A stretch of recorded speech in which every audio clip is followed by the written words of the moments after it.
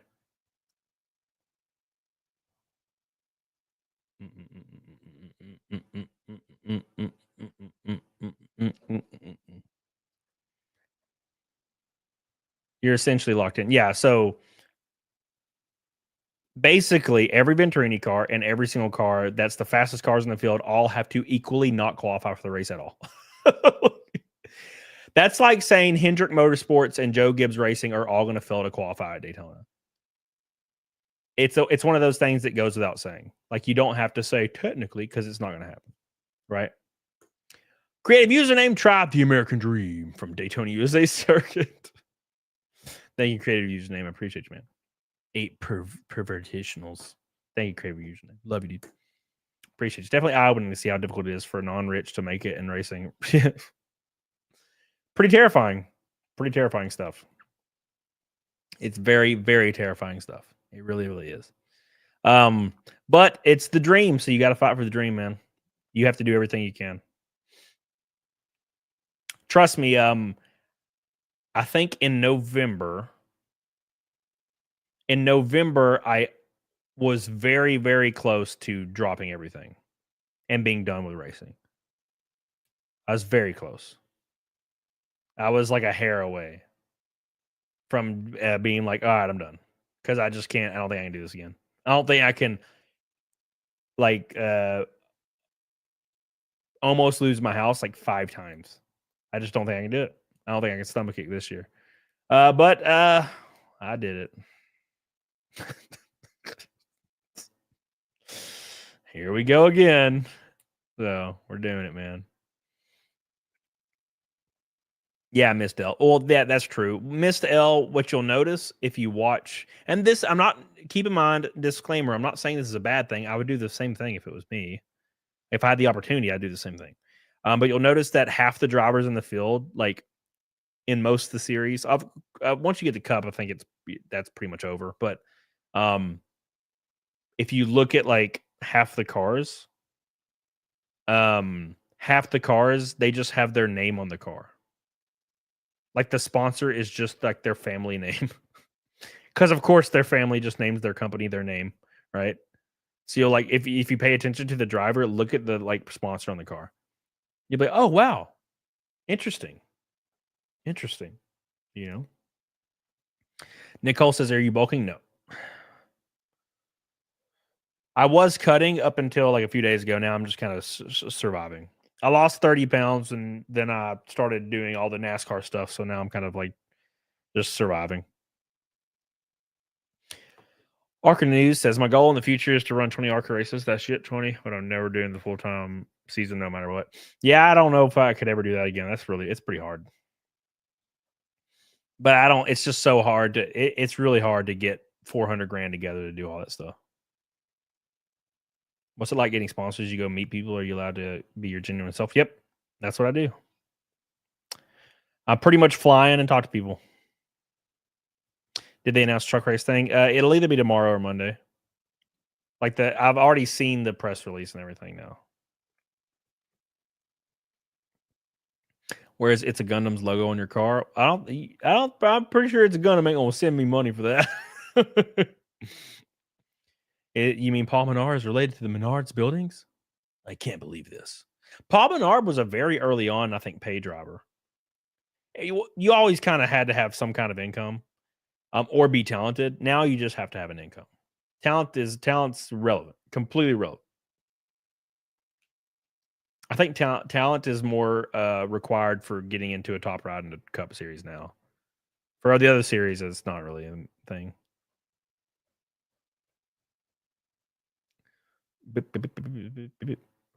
Railway Nation needs whole season covered? Hell no.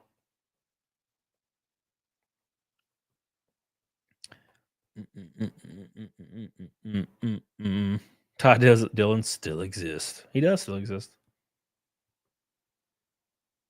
Damn it all, but this is a jam. What do you mean, Skytex? Like the original song or like the country version?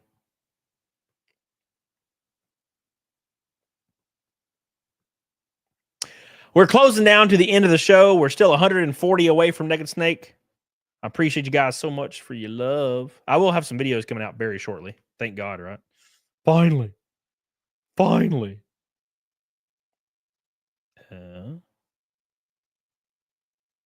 Interesting. Oh, sorry, guys. The country version. Oh, okay, cool. Hell yeah. Rock on, dude.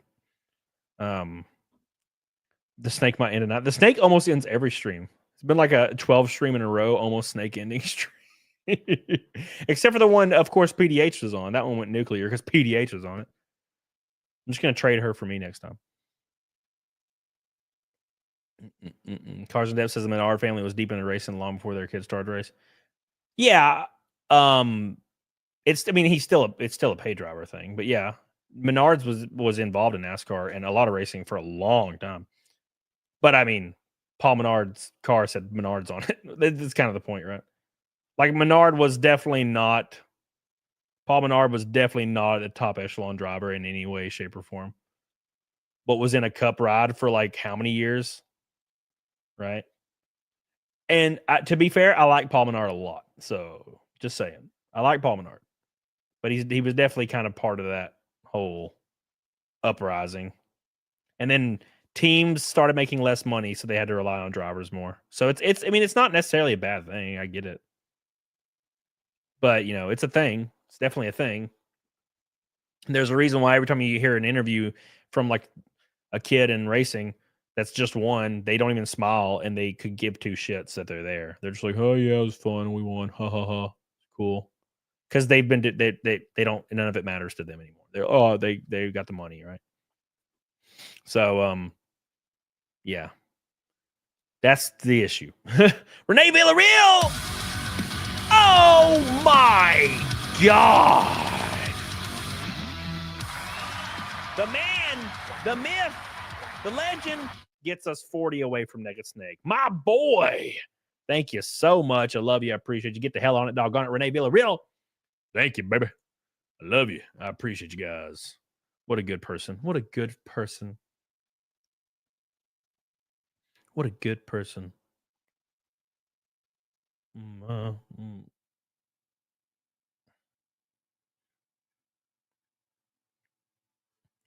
Thank you. Thank you, Renee. I love you. Appreciate you.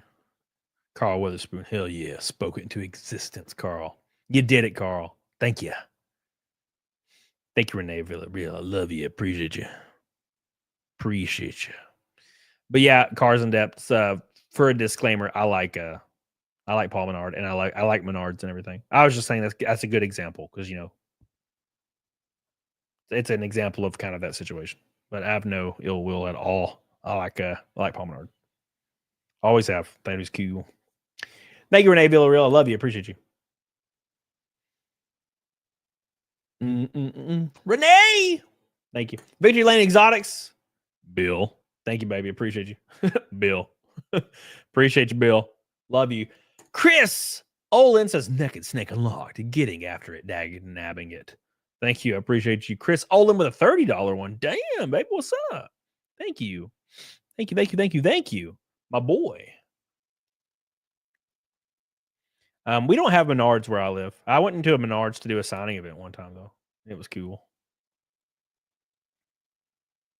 It was cool. Garbage Country started in the 90s. Damn. Thank you, Chris Olin. Appreciate you, buddy. I love you. Thank you, thank you, thank you, my friend. Get the hell on it, dog on it.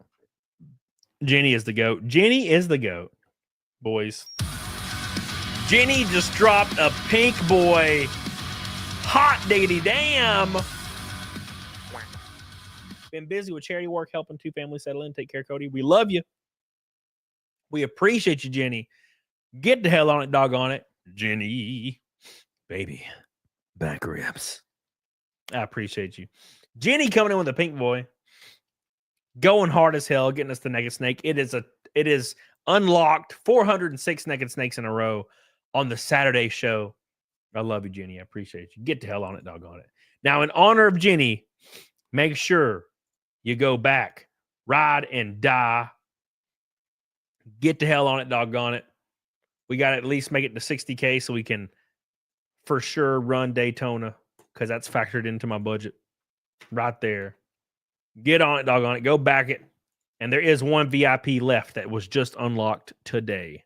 One VIP that comes with everything plus a custom diecast and VIP tickets and all that good stuff. Go give it love right now. Hell yeah. Thank you, guys. Love you. Thank you, Jenny. We appreciate you.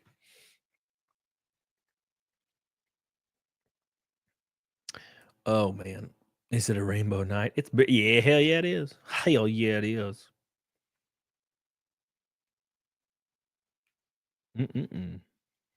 Another pink. Damn it. Renee Villarreal going hard as hell. Renee with another pink boy. What's up? Hot diggity damn, baby.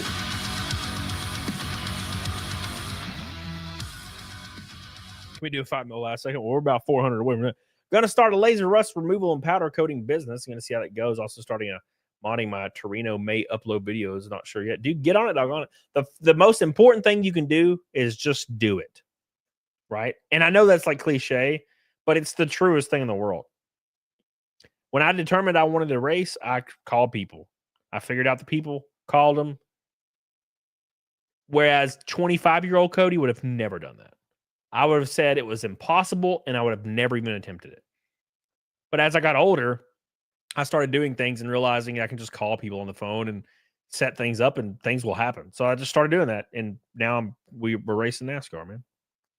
So it's been pretty interesting to watch. Been pretty interesting to live. What's your P.O. box? I don't have a P.O. box anymore.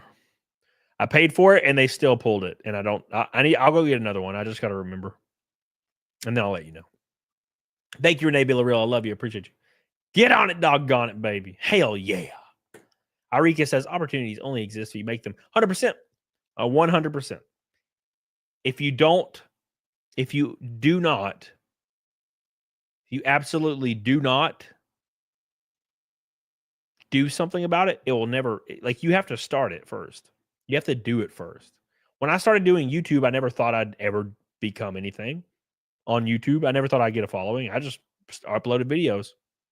And I'm like, I'm gonna upload videos every other day and talk about this subject matter. And it worked. You know? Same thing. Same thing.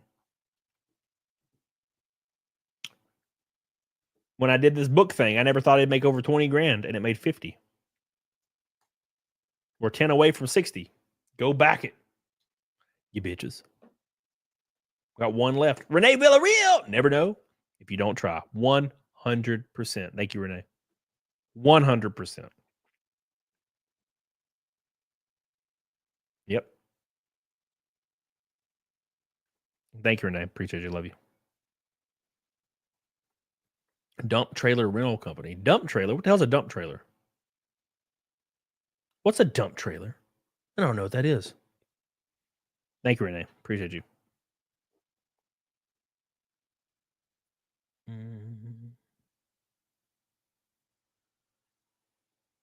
Yeah, man.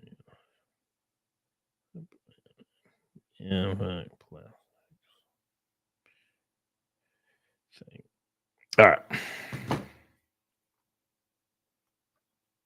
They bring out the massive trash cans to your house that you fill up. Interesting.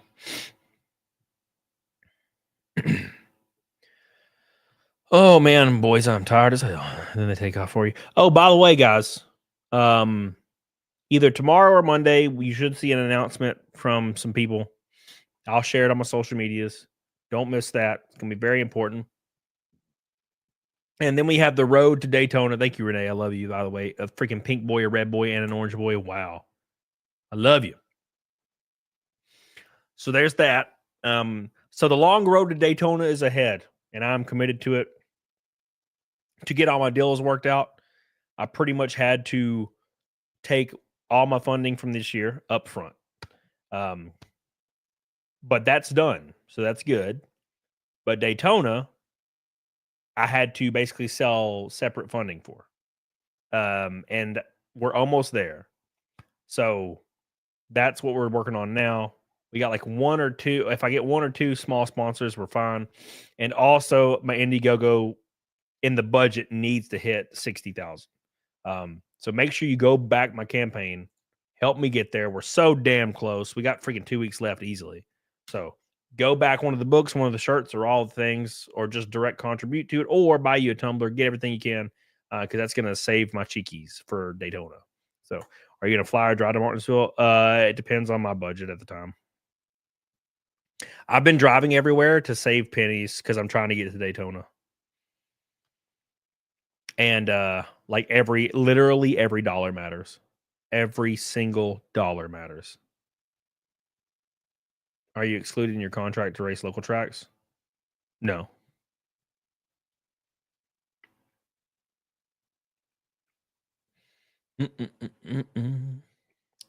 So yeah, thank you, Chris. Yeah, I've been worn out. Well, Chris, I drove to North Carolina Monday, 14 hours, 15-ish, and then I drove to Daytona Wednesday, which was 10 hours, and then I drove back Friday, which was 10 hours.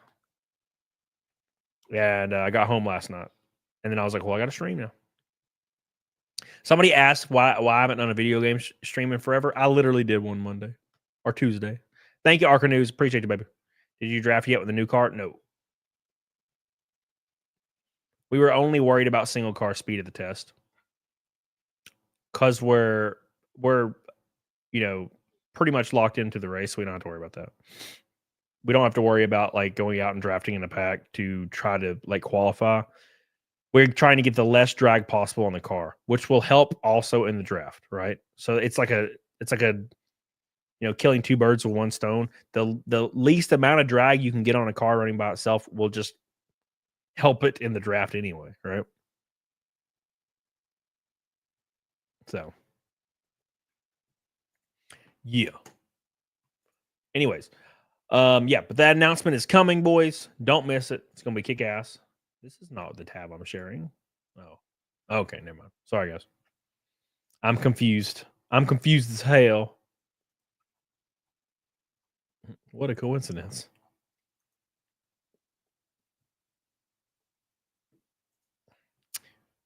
Beep, beep, beep, beep, beep. Yes, he did. It was a great stream. It was a very fun stream. Yeah, we had a lot of watchers on that stream. I was very surprised. I was very, very surprised. Now, to be fair, it's probably because the algorithm right now has got me like killed off. So, I don't think video game streams and my talk streams are going to be any different, like in viewership, because YouTube is pretty much. I looked at my recommendations because keep in mind you can look at all this as a YouTube person. You can go into your analytics and look at your recommendations. And my recommendations are like a 10th of what they were in November or October, like literally a 10th. Like videos get like 5,000 recommendations, and they were getting like 800,000 in October. It's pretty crazy shit. Nabe Shin says, any chance of the Salmon Android car this year? I doubt it. I doubt it. That'd be cool though. Big old purple and green car, maybe. Boss Gonian. Did you see the VTubers getting channels yeeted from YouTube? Was it like 2 weeks ago? Because maybe.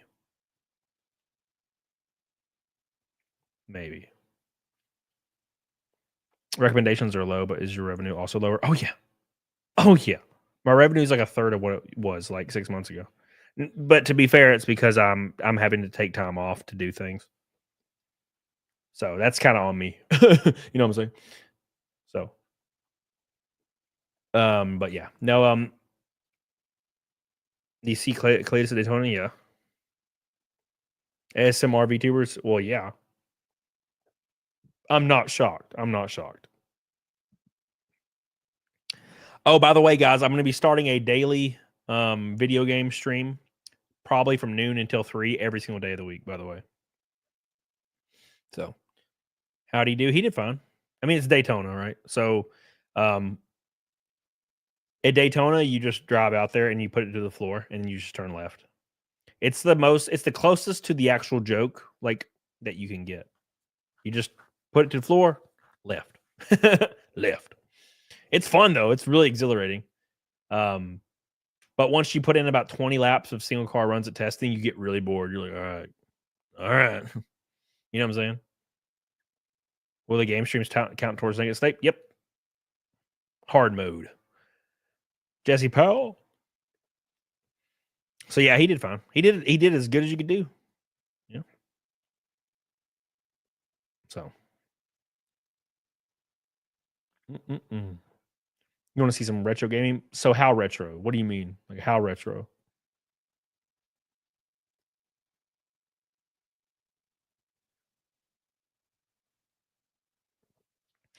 Make sure you guys go back ride and die, by the way. Right here. 40 backers from 400. Go give it some love. We got 2 weeks left on it. Go give it some love. Don't forget. Play Donkey Kong Country 2. Oh, that's a little too retro, bro.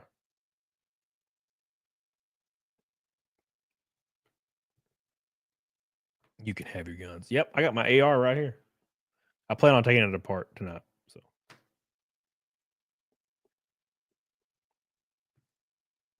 Super Mario 64 like 5 years ago. Yeah, that was fun. That's about as far retro as I like to go back. I like to play like Resident Evil and like Mario on 64, Mario 64 and stuff like that. That's about as far back as I like to go retro. I like Genesis and all that stuff. It's just I don't really. The games are not in depth enough for me to be able to stream. I feel like because 95% of those games you can beat like in 8 minutes sometimes. You know, show off your guns. Can't do that. It's against TOS on YouTube. If I pick up a gun right now, I'll be getting a strike on YouTube. Unfortunately.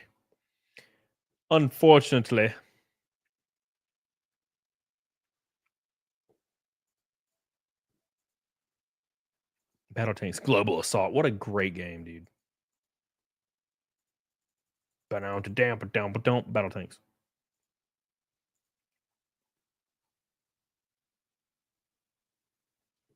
No, read this shit. Play some Halo. That's gonna happen. Yeah. I love me some Halo. Do.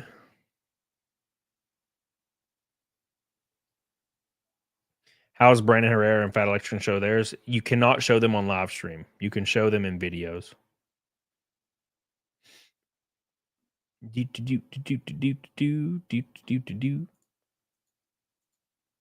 That's the difference. Have a girlfriend for 2 years, both very much in love, always doing things and excitingly planning for our future. She knows I have past childhood trauma I've never opened to her about. I figure it's my burden to deal with, not hers. She says she wants to know so she can help me with it. Like I help her out when she has problems. She says she loves me no matter what, and she's here for me. One day I'm feeling very down about my trauma, decide to finally open up to her and be vulnerable, telling her all about it. At first, she seems very happy, but about 5 minutes into me opening up, her eyes become glazed and unfocused. Afterwards, she blatantly says, well, I'm sorry that happened to you, and left 10 minutes later. Over the next few weeks, she's oddly distant, keeps making excuses to not meet up. 3 weeks after I opened up, she breaks up with me, tells me the spark is gone. You fell for the oldest trick in the book. Never take that advice. Absolutely never, ever break down in front of a woman. That is the worst advice ever. The absolute worst advice that you could ever take. And it's always a woman giving you that advice. Keep in mind, when it comes to relationships, women give the worst advice on earth because they are biologically predisposed to try to ruin relationships because it takes people out of the competitive pool for them. Do not do it. Absolutely never do that. Biologically, when a man starts sobbing, everyone tries to escape. The easiest kind of social experiment you could do, have a girl cry in front of a bunch of men and women mixed, They will all try to console her. Try to have a guy cry in front of a bunch of men and women. They will all look awkward and like look around the room like, what the fuck's happening? Right? That is just biology. If you got shit you're dealing with, talk to your bros or just keep it in. Vent to your bros. That's what I would do. Absolutely never.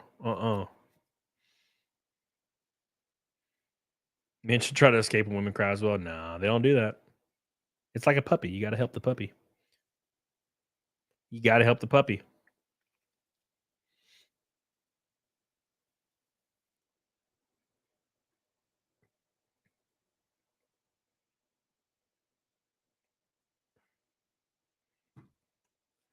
I mean, a guy I dated cried and I hugged him and helped him do the stressful thing so he wouldn't get in trouble. Keep in mind that it's a guy you dated, not a guy you're dating, right? That's always the caveat, right? It's always the caveat. Well, a guy I used to date one time, he cried in front of me. It was fine. Oh yeah, remember you notice how in your sentence you said used to date right there? Very important. Very important thing there. Used to date. Why do you not date him anymore? I don't know. Didn't really like him. Or were you together for 4 more years after that? Then he broke up with you. Should have cried in front of you. That's where it started. That's where it started, man.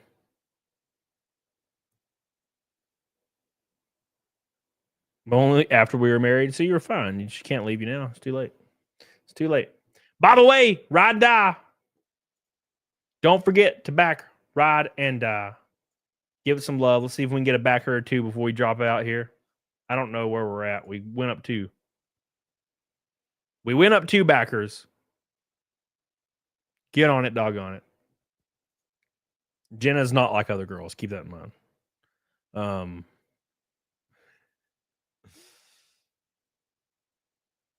Don't forget, go back the book.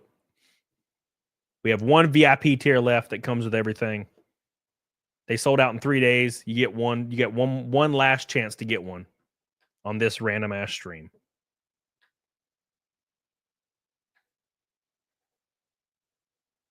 I have a PS2, PS5, and PS4, and Wii. I don't, dude. I have everything. I don't. They're all in like closets and shit now, though. I don't play any of them physically because emulators exist, and I don't want to move from my ass. I don't want my ass to move anywhere. What time you be streaming for game streams? Noon to 3. Noon until 3.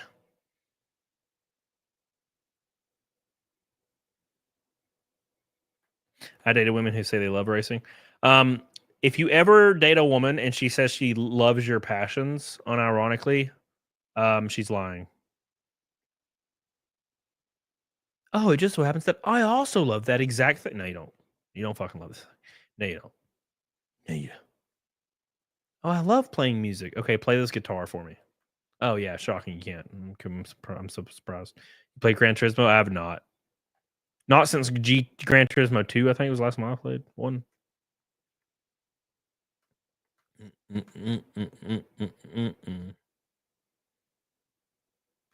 Beep, beep, beep, beep, beep, beep, beep, beep, beep, beep.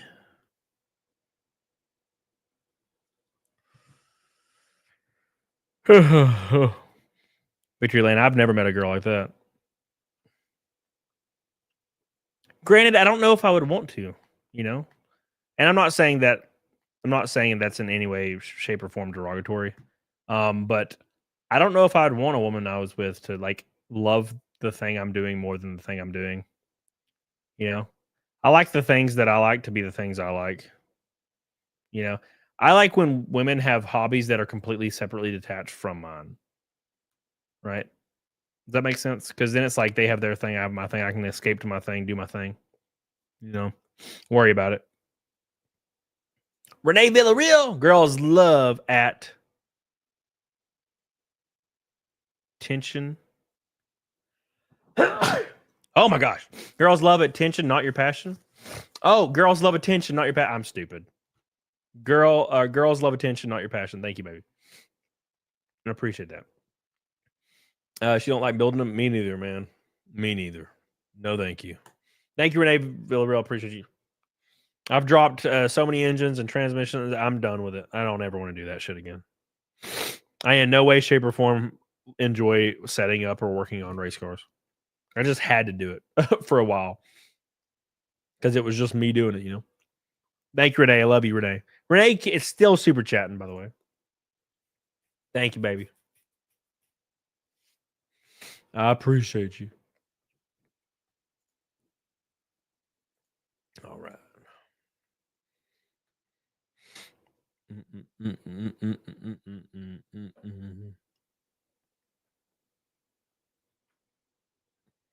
I want to be alone. I just want to be alone, bro. All right, boys. We're going to do Naked Snake and log off here. We're going to have one VIP available on the Ride and Die. And if we make it to 60 grand, then Daytona is pretty much saved. That's our goal for the whole campaign. Appreciate you guys. One VIP tier is left right here. Don't miss it. Don't miss it. Let's do Naked Snake. Let's do Naked Snake. I agree, Jenny. 100%. Jenna says, I don't like to see men cry. It's repulsive. Yeah, I agree. I mean, there's a fine line, right? Like, obviously, if Jenna, if your boyfriend's father died or something crazy, you're not going to be like, holy shit, if he's like emotional about it, obviously. But if he's like 3 times a week crying because he's stressed, I'm just so stressed, and cries like because he's stressed out about work and cries 3 times a week. Yeah, women don't like that. They will not be with you. Obviously, like you can, like if you people go through shit, obviously. Late night trash. How does Ethan stream 7 days a week, man? That I would freaking put a shotgun in my fucking my muzzle. How does he do that shit? All right, let's do.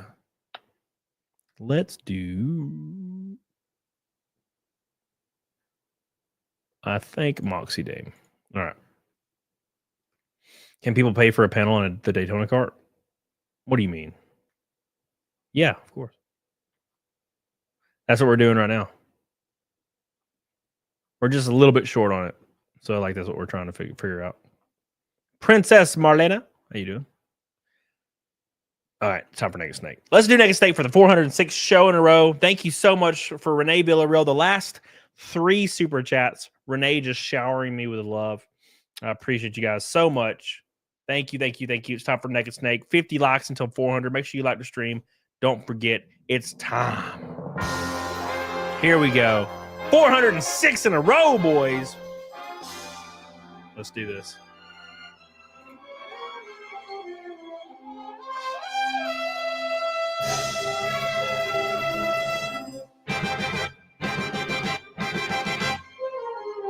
Here we go.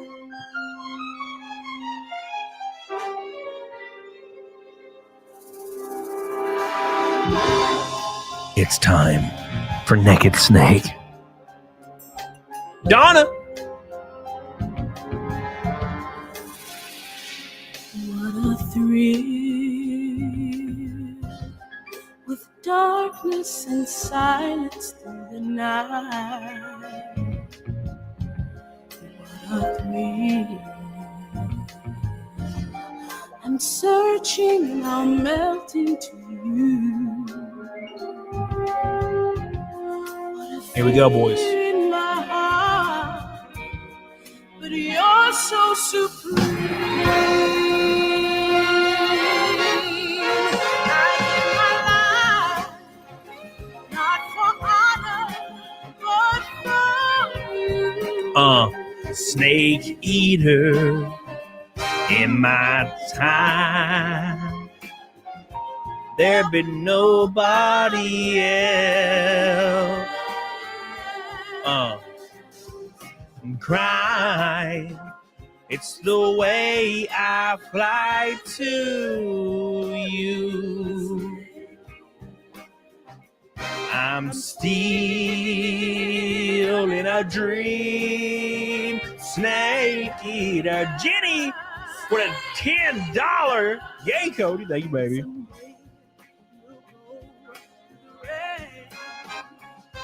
Someday you feed on a tree frog. It's a trial to survive. For the day Oh my God. I give my life, not for honor, but for you.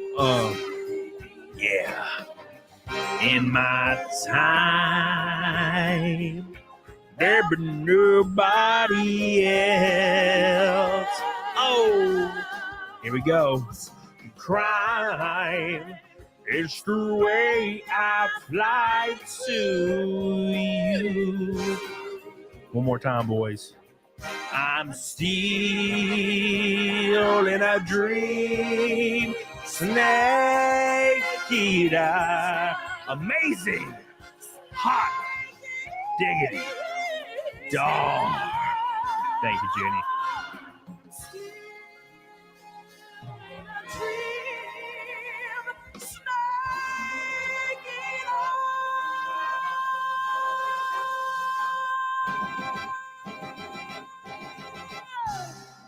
Hell yeah. Thank you guys so much. I love you. I appreciate you. Oh my God. Renee Villarreal dropping an orange boy out of the damn gate at the end.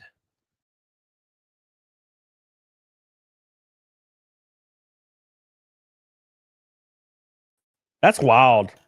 I have never done that ever in the history of streaming, and I did it twice this stream. I hit the back button on my fucking mouse. I need to disable that shit. Jesus, what a crazy life we live. Renee Villarreal says, good night, y'all. Got to sign off. I love you. I appreciate you, Renee. Thank you so much for your love. Renee Villarreal, I appreciate you. Helena, thank you, baby. Renee, again, I love you. I appreciate you, Renee. Thank you for all your support tonight. I went hard as hell tonight. I appreciate that, baby. I really, really, really do. Don't forget, boys, for the future, do not seek the treasure. Do not forget, okay, to back, ride, and die. Very, very, very important. Go support your boy. One VIP left. Get on it, doggone it. Appreciate that. And also, don't forget. Announcement tomorrow or the next day. Don't forget. Thank you, Renee. Love you. Thank you, Helena. I appreciate you. We're going to raid Moxie Dame. Get the hell on it, doggone it. I appreciate you guys. I'll see you guys on the flip side. I'll see you all Monday. Don't miss it. Bye, everybody.